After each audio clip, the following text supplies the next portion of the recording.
नाज़रीन, काफ़ी लोग जो है वो मेरे से पूछ रहे थे, काफ़ी दोस्त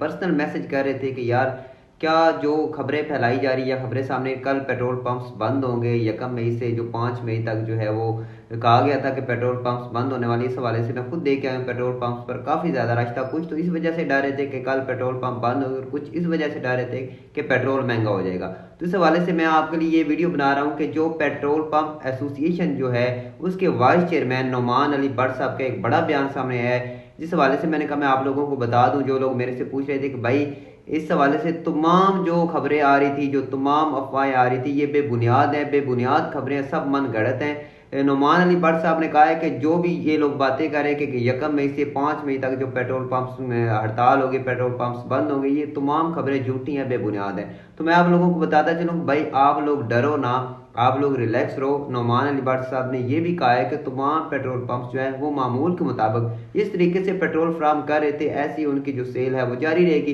कोई भी पेट्रोल पंप बंद नहीं होगा। तो बस मैंने एक छोटी सी वीडियो बनानी थी कि एक आगाही वीडियो थी कि जो लोग ये डर रहे थे, जिन लोगों ने ये खबरें पढ़ी हुई थी या सुनी हुई थी सोशल मीडिया पर, काफ़ी ज़्यादा ये खबरें आ रही थी कि 1 मई से 5 मई तक जो है वो हड़ताल है पेट्रोल पंप्स की, तो ये तमाम खबरें बेबुनियाद है। आप लोग रिलैक्स रहें, कोई भी पेट्रोल पंप इन दिनों में बंद नहीं होगा।